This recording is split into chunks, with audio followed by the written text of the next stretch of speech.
Hello student. आज हम start करते हैं क्लास 7 का चैप्टर 4 एयर। ये बहुत इंटरेस्टिंग चैप्टर है, बहुत अच्छा चैप्टर है। आप इसको ध्यान से सुनना, फिर आपके सारे डाउट्स क्लियर हो जाएंगे। तो हम स्टार्ट करते हैं अ, सबसे पहले एटमॉस्फेयर से कि एटमॉस्फेयर क्या होता है। एटमॉस्फेयर वो होता है जैसे जो हमारा अर्थ है, ठीक है, उसके सराउंडिंग में पूरे चारों तरफ क्या एक तरीके से एक ब्लैंकेट लगा है एयर का। वो जो ब्लैंकेट है वो एयर का है, ठीक है। तो उसे क्या बोलेंगे हम, उसे बोलते हैं हम एटमॉस्फेयर, ठीक है। अब देखो, अब यहाँ पे जो साइड में जो लिखा है ना ये ये ब्लू ब्लू बॉक्स में, इसको हम पहले रीड कर लेते हैं। इसमें लिखा है ग्रीन हाउस। तो मैं पहले आपको बताती हूँ कि ग्रीन हाउस क्या होता है। जो कार्बन डाइऑक्साइड होता है ना, जो रिलीज करता है एटमॉस्फेयर में, तो एक तरीके से ना वो एक ग्रीन हाउस बना लेता है, जिसकी वजह से जो हमारी अर्थ है वो हीट ले पाती है। मतलब हीट जो आती है हमारी अर्थ में वो कार्बन डाइऑक्साइड की वजह से आ पाती है, ठीक है। कार्बन डाइऑक्साइड क्या करता है, हमारी अर्थ को हीट देता है, गर्म करता है एक तरीके से। तो एक तरीके से ये क्या हो गया, ग्रीन हाउस हो गया। इसे हम क्या बोलते हैं, ग्रीन हाउस। क्योंकि इसके बिना हमारी जो अर्थ है वो हीट ही नहीं ले पाएगी सन से, गर्म ही नहीं हो पाएगी। और अगर गर्म नहीं हो पाएगी तो बहुत ज़्यादा ठंडा हो जाएगा, बहुत ज़्यादा ठंडा हो जाएगा तो लोग सरवाइव ही नहीं कर पाएंगे, मर जाएंगे।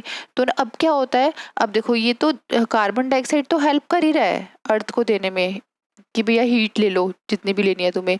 लेकिन जो हमारे एटमॉस्फेयर में जैसे कि जो स्मोक हो गया, और ये जो ना ये होता है ना स्मोक वगैरह, कार फ्यूम्स, और तो ये क्या कर रहे हैं, ये भी एक तरीके से हीट प्रोड्यूस कर रहे हैं। फॉर एग्जांपल जो व्हीकल्स वगैरह होती है, कार होती है, बाइक होती है, इसमें से भी जो धुआं निकलता है ना, तो वो क्या कर रहा है, एक तरीके से वो भी हीट प्रोड्यूस कर रहा है। अभी हीट ज़्यादा प्रोड्यूस हो जाएगी तो क्या हो जाएगा, बहुत ज़्यादा गर्म हो जाएगी अर्थ, वो भी नुकसानदायक है। अगर वो ज़्यादा गर्म हो गई तो जो हमारे अर्थ पे जितने भी जो स्नो वाले एरिया है जहाँ पे बर्फ़ वगैरह होती है, वो बर्फ़ पिघलने लग जाएगी। और वो बर्फ़ पिघलेगी तो क्या होगा, जो पानी है वो सारा सी में जाने लग जाएगा। अब जो सी का लेवल है वो थोड़ा थोड़ा करके बढ़ जाएगा। अब सी का लेवल बढ़ जाएगा तो पूरी दुनिया क्या डूब जाएगी पानी में और फिर ख़त्म हो जाएगी। तो इसलिए हमें इस चीज़ को भी रिड्यूस करना है। तो इसे क्या बोलते हैं हम, ग्लोबल वार्मिंग। ग्लोबल वार्मिंग किसे बोलते हैं, जब अर्थ में बहुत ज़्यादा हीट हो जाती है, ठीक है। किस किस से, जैसे कार्बन डाइऑक्साइड भी हो गया और बाकी चीज़ें भी हो गई हैं, पॉल्यूशन, मतलब ये जो स्मोक वगैरह है, इन सब से भी बहुत ज़्यादा हीट आ गई है, बहुत ज़्यादा गर्म हो जाता है अर्थ। तो क्या हो जाता है, ग्लोबल वार्मिंग हो जाता है। फिर ग्लोबल वार्मिंग बोलते हैं इसे हम, ठीक है। आई होप आपको ये दोनों कंसेप्ट समझ आ गए होंगे, ग्रीन हाउस भी और ग्लोबल वार्मिंग भी। अब आ जाओ next, composition of air of the atmosphere. अब देखो एटमॉस्फेयर में कौन कौन सी गैसेज हैं।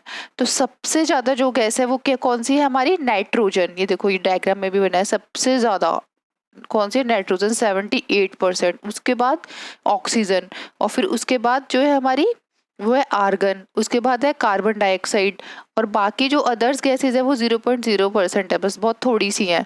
तो नाइट्रोजन देखा जाए तो नाइट्रोजन कौन यूज करता है, नाइट्रोजन तो प्लांट यूज करते हैं। जैसे हम ऑक्सीजन यूज करते हैं जीने के लिए, ऐसे प्लांट को क्या चाहिए, नाइट्रोजन चाहिए। अब जो नाइट्रोजन है वो कैसे लेते हैं प्लांट्स, डायरेक्टली तो लेते नहीं है। वो क्या करते हैं, जो सॉइल में बैक्टीरिया होते हैं ना, तो बैक्टीरिया क्या करते हैं, नाइट्रोजन को एब्जॉर्ब करते हैं और फिर वो रूट्स के थ्रू, जो प्लांट की जड़ होती है, रूट होती है, उसमें वो उनको क्या प्रोवाइड करते हैं, नाइट्रोजन गैस प्रोवाइड कराते हैं, ठीक है, प्लांट्स को। तो प्लांट्स ऐसे इस तरीके से नाइट्रोजन लेते हैं।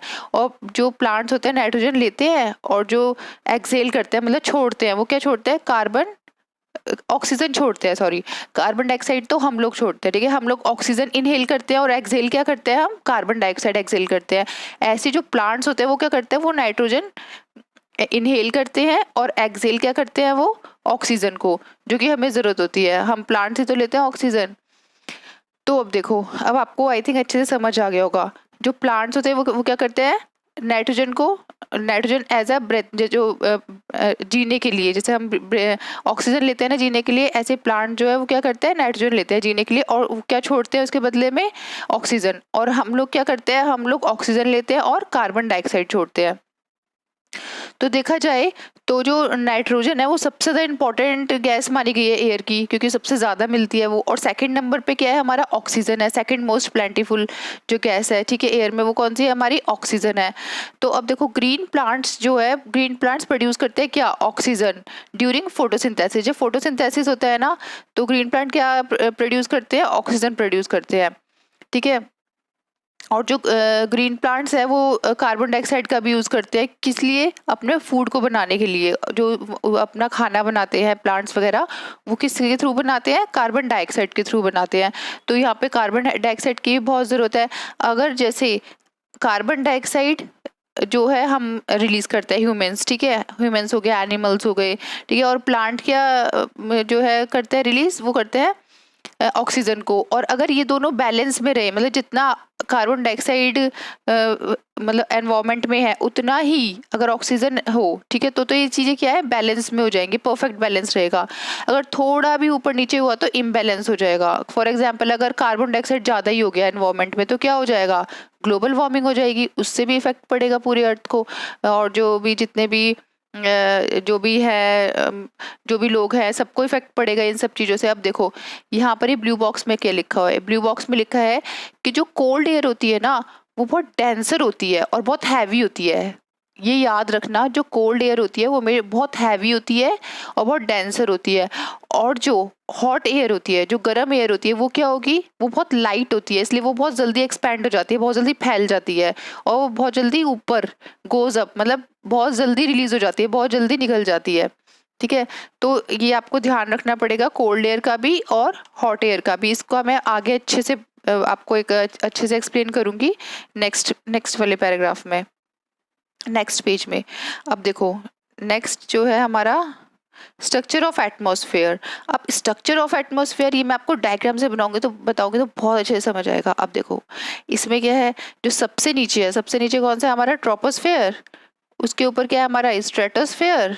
उसके ऊपर क्या है? हमारा मेसोस्फेयर। और उसके ऊपर क्या है? हमारा थर्मोस्फेयर। और सबसे ऊपर क्या है? हमारा एक्सोस्फेयर। ठीक है, अब मैं आपको डायग्राम से ही समझाती हूँ। अभी जो ट्रोपोस्फेयर होता है ना, इसकी जो हाइट है एक तरीके से देखा जाए तो 13 किलोमीटर तक। ये देखो ये यहाँ पर ना ये हाइट मेंशन है, ये 10, 20, 30, 40 लिखा है ना, ये हाइट है। तो ये ट्रोपोस्फेयर कहाँ तक का है? हमारा 13 किलोमीटर तक का। जहाँ पर जो वेदर्स वगैरह, रेनफॉल वगैरह होती है, फॉग वगैरह, हेल स्टॉर्म्स वगैरह, ये सब कुछ होता है ना, ये ट्रोपोस्फेयर में ही होता है। माउंट एवरेस्ट वगैरह ये सारा ट्रोपोस्फेयर में ही है। अब इसके ऊपर जाएंगे तो जहाँ पर जैसे प्लेन उड़ते हैं ना जिस हाइट पर, ठीक है, वो कहाँ पर उड़ते हैं हमारे? वो स्ट्रेटोस्फेयर में उड़ते हैं। 50 किलोमीटर तक है ये हमारा, ठीक है, 50 किलोमीटर तक हमारा क्या है? ये हमारा स्ट्रेटोस्फेयर है। अब देखो स्ट्रेटोस्फेयर में जो है हमारा एरोप्लेन्स वगैरह ये सारा कुछ फ्लाई करता है, उड़ता है, ठीक है, और यहाँ पर ओजोन गैसेस भी होती है, ठीक है, ये सारी चीजें होती है। अब आ जाओ नेक्स्ट पे, नेक्स्ट है हमारा मेसोस्फेयर। ये है हमारा 80 किलोमीटर, ठीक है, इसकी हाइट जो है वो 80 किलोमीटर तक है, ठीक है, ये देखो ये है मेसोस्फेयर। अब यहाँ पर क्या होता है, जो मीटरॉइड्स होते हैं ना, यानी कि अब हम कहाँ पे पहुंच गए? हम स्पेस में पहुंच गए हैं। अब यहाँ पर मीटरॉइड्स हैं जो बहुत ज्यादा बर्न अप हो जाते हैं, टूटते हैं मीटरॉइड्स वगैरह, ठीक है, तो ये सारे कहाँ पर होते हैं? मेसोस्फेयर पे होते हैं। अब आ जाओ नेक्स्ट थर्मोस्फेयर में। थर्मोस्फेयर में ना जो हमारा टेम्परेचर होता है बहुत ज़्यादा राइज हो जाता है, बहुत ज़्यादा गर्मी होती है यहाँ पर। और आइनोस्फेयर इसका पार्ट होता है, ठीक है, यहाँ पर एक आइनोस्फेयर भी लेयर है, ठीक है, वो इन्होंने यहाँ पर लिखा नहीं है, वो थर्मोस्फेयर के अंदर में ही होती है, ठीक है, तो उसको, ठीक है, तो ionosphere is a part of this layer. Next, और ये जो है ना थर्मोस्फेयर, ये 80 to 400 किलोमीटर तक लाई करती है, यहाँ पर जो है ना 80 to 400 किलोमीटर तक ऊपर तक। अब लास्ट आ जाओ हमारा एग्जोस्फेयर। लास्ट है हमारा कौन सा? एग्जोस्फेयर। अब यहाँ पर जो लाइट गैसेस होती है जैसे हीलियम हो गया, हाइड्रोजन हो गया, वो फ्लोट करते हैं, वो तैरते रहते हैं स्पेस में, यहाँ पर स्पेस में, ठीक है, कौन कौन सा? Helium and hydrogen. अब आ जाओ नेक्स्ट, ये हमने अच्छे से कर लिया और ये सारा इसमें यही लिखा हुआ है जो मैंने आपको एक्सप्लेन किया है ना, अब आपको बहुत अच्छे से समझ आ जाएगा। अब देखो नेक्स्ट, नेक्स्ट है हमारा वेदर एंड क्लाइमेट। अब जो वेदर होता है ना, वेदर क्या होता है, जैसे बोलते हैं ना आज बहुत ज़्यादा गर्मी है, कल बहुत ज़्यादा ठंड थी, इस टाइप से। तो ये क्या हो रहा है हमारा? चेंज हो रहा है, डे टू डे चेंज हो रहा है हमारा। तो जो चेंज होता रहता है ना डे टू डे, उसे क्या बोलते हैं? हम वेदर। लेकिन फॉर एग्जाम्पल जैसे यहाँ पर इंडिया में कौन सा? मॉनसून क्लाइमेट बोलते हैं, ठीक है, मॉनसून क्लाइमेट है, मतलब बारिश वारिश आती रहती है, तो हमारा क्या है? एक तरीके से मॉनसून क्लाइमेट है। अगर हम चले जाए फॉरेन में, ठीक है, फॉरेन में से हम चले गए लंदन चले गए, ठीक है, लंदन में बहुत ठंड होती है, तो जो ठंड है वो पूरे साल भर रह रही है ना उनके यहाँ पर, तो वो क्या हो गया हमारा? एक तरीके से क्लाइमेट। तो इसमें लिखा है, इसमें लिखा भी है देखो कि weather can change dramatically from day to day. जो डे टू डे चेंज होता रहता है, उसे क्या बोलते हैं हम, वेदर। लेकिन जो पूरे साल भर बहुत लॉन्ग टाइम तक, साल भर भी नहीं, पूरे लॉन्गर टाइम तक रहता है, जैसे कि जहाँ पर कोल्ड है तो पूरे साल भर कोल्ड ही है, वहाँ का वेदर ही कोल्ड है, ठीक है, तो उसे क्या बोलेंगे हम, क्लाइमेट। ठीक है, the average weather condition of a place for a longer period, longer बहुत लंबे समय तक एक ही जैसा वेदर रहे, तो उसे क्या बोलते हैं हम, क्लाइमेट। अब देखो नेक्स्ट आ जाओ, टेम्परेचर। टेम्परेचर किसे बोलते हैं, the degree of hotness and coldness of the air, मतलब जो हमें पता चलता है टेम्परेचर, जैसे अभी बोलते हैं हम कि 34 डिग्री सेल्सियस हो रहा है, तो हमें पता चल रहा है हाँ 34 डिग्री तो भैया गर्मी है, तो क्या बता रहा है, ये हॉटनेस बता रहा है। और टेम्परेचर कोल्डनेस भी बताता है कि कितना 0 डिग्री सेल्सियस है या 1 डिग्री सेल्सियस है टेम्परेचर। तो टेम्परेचर हमें क्या बताता है, डिग्री बताता है किसकी, हॉटनेस की और कोल्डनेस की। अब आ जाओ इंसुलेशन। इंसुलेशन मीन्स होता है, फॉर एग्जाम्पल हमारे अर्थ में कोई भी हीट आ रही है, ठीक है, उसको जैसे मतलब अर्थ जो है वो रोक रही है कि भैया हीट थोड़ा कम आने दो, ज़्यादा मत आने दो, तो इंसुलेशन क्या करेगा, इंसुलेशन जो उस हीट को लाने में हेल्प करता है, ठीक है, अर्थ तक हीट को लाने में हेल्प करता है। तो इसमें लिखा है, देखो, insolation is the incoming solar energy intercepted by the earth, जो अर्थ रुकावट डालती है कि भैया मत आने दो इस सनरेज को, ठीक है, तो उस चीज़ को वो हटाती है, ठीक है, उस चीज को हटा के और अर्थ में लेकर आती है सनरेज को, तो उसे बोलते हैं insolation. The amount of insolation decreases from the equator towards the pole. अब इक्वेटर पे तो ज्यादा गर्मी होगी, ठीक है, तो धीरे धीरे करके जब हम पोल्स पे जाएंगे ना, ऊपर की साइड पे जाएंगे इक्वेटर से, तो क्या हो जाएगा, हमारा डिक्रीज हो जाएगी इंसोलेशन, मतलब गर्मी जो है वो डिक्रीज हो जाएगी। अब आ जाओ नेक्स्ट। अब देखो ये जो है ना, टेम्परेचर डिपेंड करता है area to area. For example जैसे हम सिटी में रहते हैं, तो सिटी में क्या होता है, बहुत ज़्यादा गर्मी हो जाती है कंपेयर देन विलेजेस के। क्यों, क्योंकि देखा है बिल्डिंग्स वगैरह जो है वो स्टील वगैरह की बनी होती है और कंक्रीट की बनी होती है, तो ये जो स्टील वगैरह होता है, कंक्रीट वगैरह होता है, बहुत ज़्यादा क्या रिलीज़ करता है, बहुत ज़्यादा हीट रिलीज़ करता है। और जो रोड बनी होती है ना, जो आपने देखा होगा ब्लैक ब्लैक जो डालते हैं, एस्फाल्ट बोलते हैं उसे, ठीक है, वो जो ब्लैक ब्लैक डालते हैं ना, उससे भी बहुत ज़्यादा हीट रिलीज़ होती है। तो ये सारी हीट की वजह से जो एनवायरनमेंट होता है वो भी बहुत ज़्यादा गर्म हो जाता है। लेकिन जो गाँव में होता है वो कच्चे कच्चे कच्चे घर होते हैं और सड़कें भी अच्छे से बनी नहीं होती हैं, तो वहाँ पर इतना ज़्यादा हीट वगैरह रिलीज़ होती नहीं है, तो इसलिए वहाँ पर थोड़ी कम गर्मी रहती है कंपेयर देन सिटीज, ठीक है। तो अब देखो, जो हमारा जो है हमारा टेम्परेचर, उसको हम किस में मेज़र करते हैं, उसको हम सेल्सियस में मेज़र करते हैं, मतलब सेल्सियस में हम मेज़र करते हैं। जैसे कि 0 डिग्री सेल्सियस लिखा है यहाँ पे, 100 डिग्री सेल्सियस लिखा है, तो हम इसको सेल्सियस में मेज़र करते हैं। अब नेक्स्ट आ जाओ, एयर प्रेशर। ये बहुत इंपॉर्टेंट टॉपिक है, एयर प्रेशर बहुत अच्छे से समझना, ठीक है। अब मैंने आपको बताया था कि जो हमें पता है कि लो प्रेशर और हाई प्रेशर किस में होता है। लो प्रेशर होता है जहाँ पर हीट ज़्यादा होती है, और हाई प्रेशर जहाँ कोल्ड ज़्यादा होता है, मतलब ठंड ज़्यादा होती है। अब देखो, जैसे फॉर एग्जांपल हम खड़े हुए हैं कहीं पे, तो ना हमें पता नहीं है, लेकिन चारों तरफ से हमारे, ठीक है, हमारे चारों तरफ से एक प्रेशर एक्सर्ट हो रहा है, ठीक है, हमारी पूरी जो डायरेक्शन है, चारों तरफ की डायरेक्शन से एक प्रेशर एक्सर्ट हो रहा है जो हमें दिखाई नहीं दे रहा, तो उसे क्या बोलते हैं हम, काउंटर प्रेशर। अब देखो इसमें ना डेफिनेशन भी लिखी है, the air presses us from all direction, जो हमें चारों तरफ, चारों डायरेक्शन से क्या कर रही है, प्रेस कर रही है जो air, and our body exerts a counter pressure, जो फिर हमारी बॉडी क्या एक्सर्ट करेगी, काउंटर प्रेशर एक्सर्ट करेगी, ठीक है।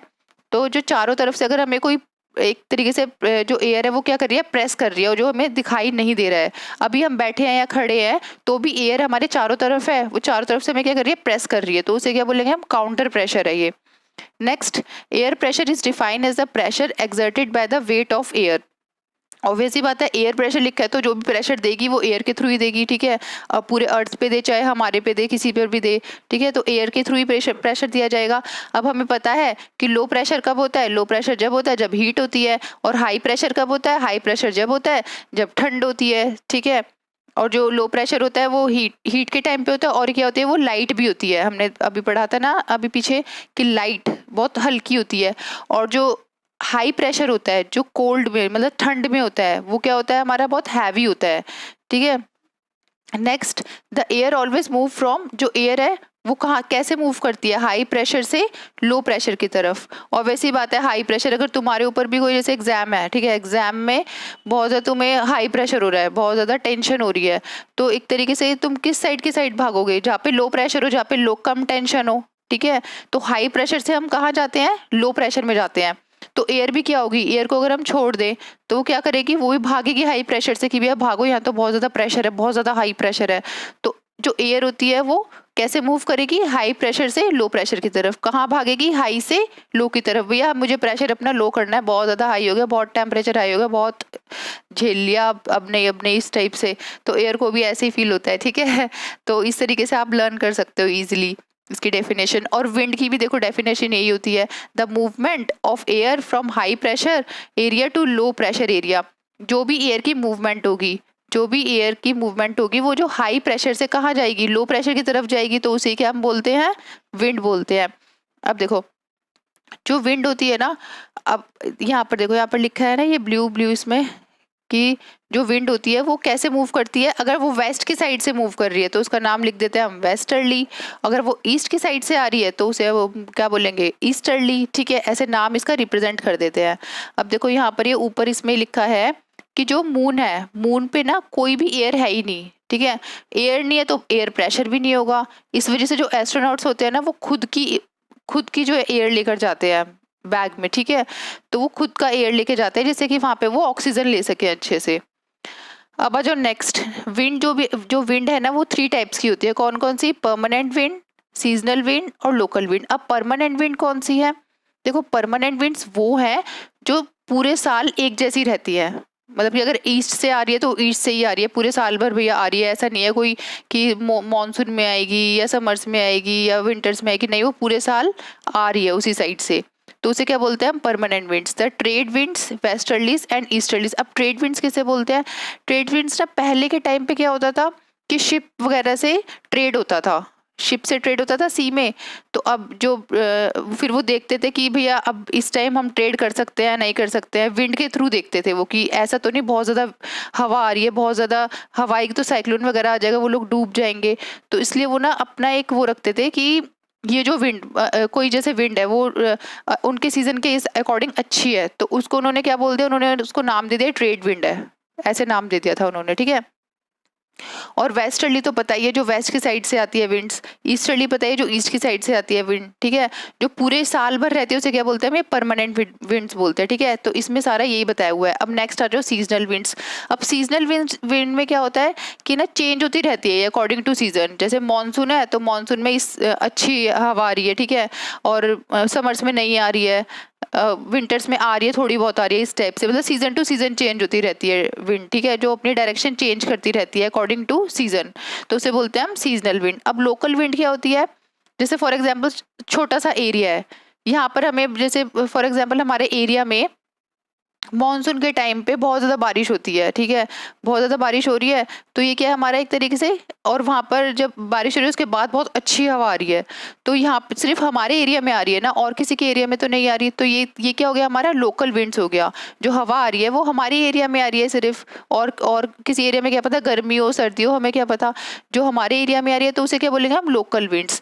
Blow only during a particular period of the day, मतलब एक दिन के लिए, पर्टिकुलर पीरियड के लिए आती है, और year in A small area. जैसे छोटे से एरिया के लिए, जैसे मैंने आपको भी बताया एग्जांपल दिया ये स्मॉल एरिया का, ठीक है। जैसे कि लैंड एंड सी ब्रिज। अब लैंड एंड सी ब्रिज क्या होता है, अब देखो लैंड ब्रिज उसे बोलते हैं जो विंड लैंड से सी की तरफ जाती है, जो लैंड से सी की तरफ ब्लो करती है, ठीक है, उसे क्या बोलते हैं हम, लैंड ब्रिज। और सी ब्रिज बोलते हैं जो सी से लैंड की तरफ आ रही है, जो विंड सी से लैंड की तरफ आ रही है, फ्लो कर रही है, ठीक है, उसे बोलते हैं हम सी ब्रिज। अब नेक्स्ट, अब देखो यहाँ पर एक स्टोरी बताई हुई है कि ना बे ऑफ बंगाल में एक साइक्लोन आया था, उसकी वजह से उड़ीसा में बहुत ज़्यादा, बोलते हैं ना एक तरीके से तहस नहस हो गया था पूरा उड़ीसा। वहाँ पर बहुत ज़्यादा साइक्लोन आया था, बहुत ज़्यादा लोग मारे गए थे। और बोलते कि ना ये जो उसकी टाइट थी ना साइक्लोन की, वो 7 to 10 मीटर हाइट पे, बताओ 7 to 10 मीटर हाइट थी उसकी टाइट वेव, जो वेव्स थी वहां पर उसमें साइक्लोन में, वो इतनी ऊंची ऊंची थी। तो सोचो कैसे इंसान बच जाएगा, कैसे कोई, मतलब बोलते हैं ना एक तरीके से पूरा सब कुछ तहस नहस हो ही जाएगा, सारा डैमेज ही हो जाएगा। तो जितने भी क्रॉप्स थी, जितना भी एग्रीकल्चर था, उन लोगों का सब कुछ तहस नहस हो गया, पूरा खत्म हो गया था एक तरीके से। तो ये जो साइक्लोन आया था वो किस साइड से आया था, वो आया था गल्फ ऑफ थाईलैंड की साइड से, गल्फ ऑफ थाईलैंड की साइड से आया था। धीरे धीरे करते करते वो बे ऑफ बंगाल में पहुंचा और बे ऑफ बंगाल से फिर उड़ीसा में आकर उसने बहुत तहस नहस कर दिया। आप सोचो कितने सारे लोग मरे थे, बहुत लोग मरे थे इसमें, और बहुत ज्यादा जो है ना उनकी क्रॉप वगैरह भी बेचारों की बहुत ज्यादा खराब हो गई थी। मतलब एक तरीके से सोचो उनका पूरा लैंड ही डैमेज हो गया था। वो दोबारा से फर्टाइल करने के लिए ना सॉइल को बहुत, उन्हें बहुत ज़्यादा बोलते हैं ना, बहुत ज़्यादा उनको प्रॉब्लम हुई थी। तो इस तरीके से भी साइक्लोन वगैरह ये सब चीज़ें इफेक्ट कर जाती है एरियाज़ को। अब देखो नेक्स्ट है हमारा मॉइस्चर। मॉइस्चर क्या होता है? फॉर एग्जाम्पल जैसे वाटर वेपर होता है ना, हम जैसे तुम एक एक्सपेरिमेंट भी कर सकते हो घर में। तुम अपना एक बाउल लो, ठीक है, उसको ना उसमें पानी डालो, उसको गर्म करो, उसको गर्म किया तो क्या होगा, वो पानी वेपराइज होगा, तो उसे क्या बोलते हैं हम, वाटर वेपर। ऐसे ही एनवायरमेंट में होता है। जैसे फॉर एग्जाम्पल एक सी है, ठीक है, यहाँ पर मैं दिखाती हूँ आपको, जैसे ये वाली सी है, ठीक है, सी से क्या हुआ, बहुत ज्यादा गर्मी हुई, ठीक है, गर्मी हुई तो सी से जो वाटर जो है एवोपरेट हो रहा है, ऊपर जा रहा है पानी, ठीक है, ऊपर जा रहा है, तो वो क्या हो गया, एक तरीके से मॉइस्चर डेवलप करता है। जैसे बोलते हैं ना गर्मी के टाइम पर हमें बहुत चिपचिपाहट होती है, तो वो क्या होता है, हमारा मॉइस्चर होता है, ठीक है, हमारे एनवायरमेंट में, इस वजह से हमें चिपचिपाहट लगती है बहुत ज्यादा, नमी जिसे बोलते हैं एक तरीके से। तो वो क्या हो गया, हमारा मॉइस्चर हो गया। Moisture in the air at any time is known as humidity. अब जो एयर में अगर मॉइस्चर है तो उसे क्या बोलेंगे हम, ह्यूमिडिटी है। When the air is full of water vapour, जब एयर में वाटर वेपर हो जाता है तो उसे क्या बोलते हैं, मॉइस्चर हो गया, ठीक है। अगर एयर में वाटर वेपर हो गया है, हवा में बहुत ज्यादा पानी हो गया तो उसे बोलेंगे हम नमी हो गई है, we call it humid day, ठीक है। हम बोलते भी कि आज बहुत नमी है तो उसे हम ह्यूमिड डे भी बोलते हैं।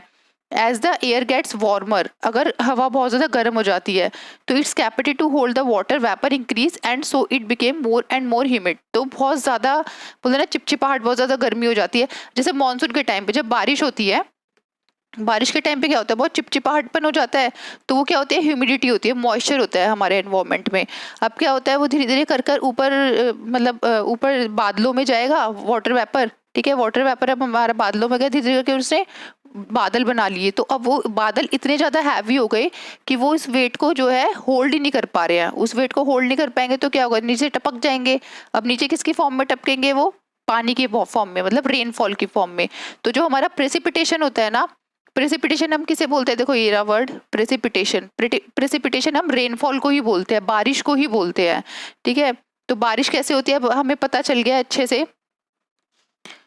ठीक है। अब देखो नेक्स्ट, अब precipitation that come down to the earth in liquid form is called rain. अब देखो लिखा भी है इसमें पूरी डेफिनेशन। अब ये 3 टाइप्स की होती है, 3 टाइप्स की रेनफॉल होती है। अब फर्स्ट है हमारा कौन सा, साइक्लोनिक रेनफॉल। ये तो हमें पता ही है कि कोल्ड एयर इस साइड से आ रही है, वार्म एयर इस साइड से आ रही है। अब मॉइस्चर बन गया तो हमारा बादल बन गया तो अब वो होल्ड ही नहीं कर पा रहा है इतना ज्यादा मॉइस्चर को, फिर वो पानी की फॉर्म में नीचे टपक गया, मतलब रेनफॉल की फॉर्म में। अब इसे बोलते हैं हम साइक्लोनिक रेनफॉल। अब एक और है हमारा ओरियोग्राफिक रेनफॉल। वो किससे होता है, वो माउंटेन से होता है। फॉर एग्जाम्पल माउंटेन के पास ही सी है, ठीक है, सी से क्या हुआ, बहुत ज्यादा गर्मी हो गई, अब सी से क्या हो रहा है, पानी एवोपरेट हो रहा है, धीरे धीरे जाके बादल बन गए तो वो पानी जो है कहाँ पे बरसेगा, कहाँ पे आएगी रेनफॉल, पहाड़ों पर ही आएगी रेनफॉल, ठीक है। तो इसे क्या बोलेंगे हम, ओरियोग्राफिक रेनफॉल। अब नेक्स्ट आ जाओ कन्वेक्शनल। ये तो नॉर्मली है, सी से एवोपरेट हुआ पानी, बादल बने और बारिश हो गई, ठीक है। तो वो बारिश का पानी कहीं भी जा सकता है, कहीं लैंड पे, ठीक है, जरूरी नहीं है कि वो पहाड़ों पे जाए, कहीं भी जाए, वो आसपास के एरिया में इनके यहाँ पर जाएगा, ठीक है। तो ये हो गए हमारे 3 टाइप्स के रेनफॉल। अभी चैप्टर बहुत इजी है, बहुत अच्छे से आपको समझ आया होगा आई थिंक। अच्छा मैंने इसमें एक और चीज समझाना है, ये वाला, हाँ देखो ये क्या है, ये वाला जो है आपको, ये मैं आपको समझा देती हूँ अच्छे से। अब यहाँ पर जो हमें पता चल गया था कि देखो यहाँ पर जो इक्वेटोरियल है ना, इक्वेटोरियल हमें पता है, इक्वेटर ये रहा, 0 डिग्री पे क्या बनता है, इक्वेटर। तो जो इक्वेटोरियल लो प्रेशर है उसको हम डोल्ड्रम भी बोलते हैं, ठीक है। तो अब यहाँ पर जो इसके ऊपर जो आप पिंक पिंक देख रहे हो ना एरो, तो ये एरो जो है वो किस डायरेक्शन से आ रहा है, ऊपर से आ रहा है, यानी कि नॉर्थ और ईस्ट की साइड से आ रहा है, तो इसे क्या बोलेंगे हम, नॉर्थ ईस्ट ट्रेड विंड्स, ठीक है। अब नीचे में देखो यहाँ साउथ की साइड से आ रहा है, ये पिंक वाला जो एरो है वो साउथ ईस्ट, तो इसे क्या बोलेंगे हम, साउथ ईस्ट ट्रेड विंड्स, ठीक है। तो ऐसे हमने इसको पूरे को रिप्रेजेंट किया हुआ है। तो अब इसके नीचे क्या है, सब ट्रॉपिकल हाई प्रेशर, ऊपर भी क्या है इसके, सब ट्रॉपिकल हाई प्रेशर। तो अब सब ट्रॉपिकल हाई प्रेशर है। अब यहाँ से देखो ऊपर क्या है, ये प्रिवेलिंग वेस्टर्लीज, वेस्ट की साइड से जा रही है ये एरो, ठीक है, तो इसका बोलेंगे हम वेस्टर्लीज। अब उसके ऊपर क्या आ गया, सब पोलर लो प्रेशर, और यहाँ पे नीचे भी देखो सब पोलर लो प्रेशर होगा, यहाँ पे ही रहा सब पोलर लो प्रेशर, और यहाँ पे वेस्टर्लीज भी है। अब नीचे क्या है, यहाँ पे पोलर ईस्टर्लीज, यानी कि ईस्ट साइड से जा रही है ये एरो, तो यहाँ पे बोल दिया हमने इसको पोलर ईस्टर्लीज। अब नीचे क्या बन रहा है, हाई प्रेशर, और हमारा जो है ऊपर की साइड भी क्या बन रहा है, हाई प्रेशर। तो आपको डायग्राम अच्छे से समझ आ गया होगा। अगर इसमें कोई भी डाउट है तो आप मुझे दोबारा बताना, कमेंट सेक्शन में बताना, मैं आपको दोबारा से अच्छे से समझा दूंगी, ठीक है। और हमने ये सारा कर ही लिया है अच्छे से। अब आप एक बार इसको रीड कर लोगे ना तो बहुत अच्छे से समझ आ जाएगा। फिर भी आपको अगर कोई डाउट होता है तो आप कमेंट सेक्शन में लिख सकते हैं, मैं उसको दोबारा से अच्छे से क्लियर कर दूंगी। Thank you.